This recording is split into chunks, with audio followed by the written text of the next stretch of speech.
প্রথমে লোটে মাছটাকে ভালো করে ধুয়ে নুন হলুদ দিয়ে মাখিয়ে কিছুক্ষণ রাখলাম। তারপরে সেটাকে পরে আলুটাকে সরু সরু করে কেটে নিয়েছি এবং পেঁয়াজটাকে কুচি কুচি করে কেটে নিয়েছি এবং রসুনটাকে থেতো করে নিয়েছি।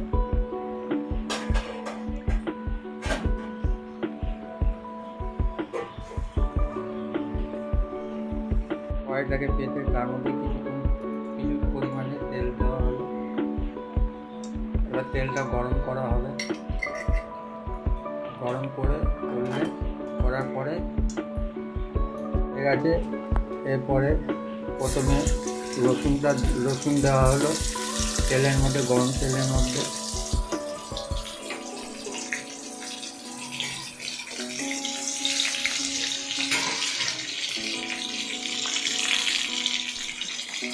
তারপরে পেঁয়াজটাকে ছাড়া হলো গরম তেলের মধ্যে।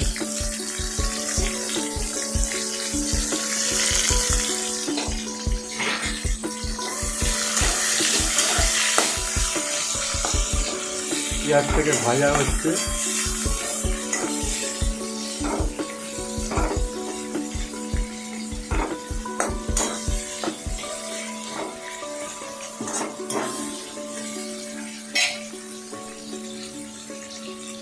অল্প একটু নুন দেওয়া হলো পেঁয়াজের মধ্যে।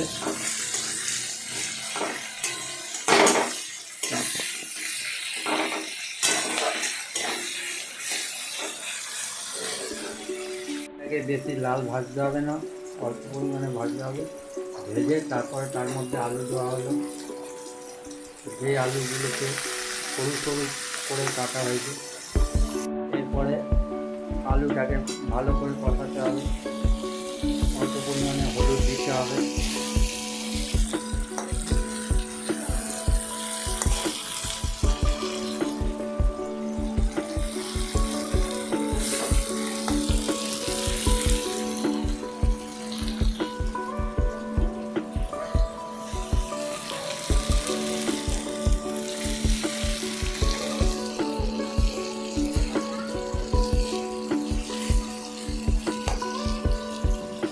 আপনারাও এরমভাবে করবেন।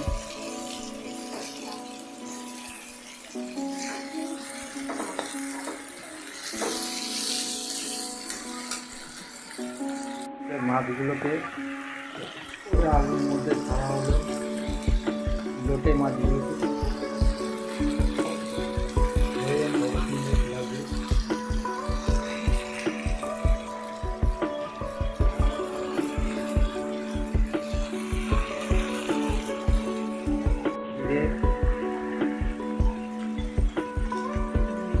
জিরের গুঁড়ো,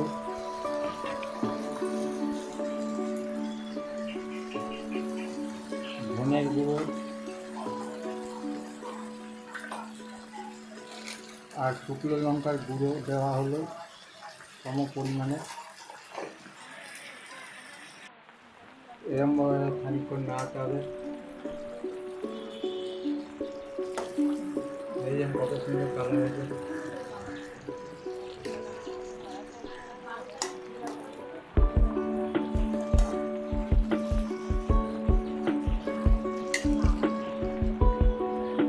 এরমভাবে খানিকক্ষণ নাড়াতে হবে।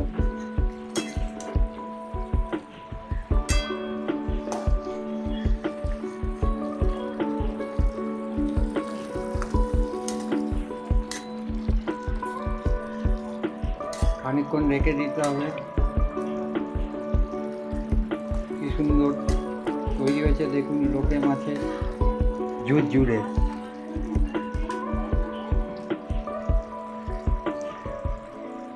আপনারা এরকমভাবে লোটে মাছের ঝুরঝুরে তৈরি করবেন। সুন্দর ঝুরঝুরে হয়ে গেছে লোটে মাছের ঝুরঝুরে।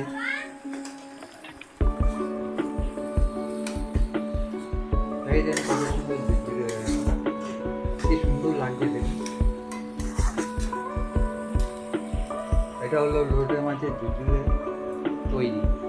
আপনারাও এরকমভাবে লোটে মাছের ঝুরঝুরে তৈরি করবেন। নমস্কার।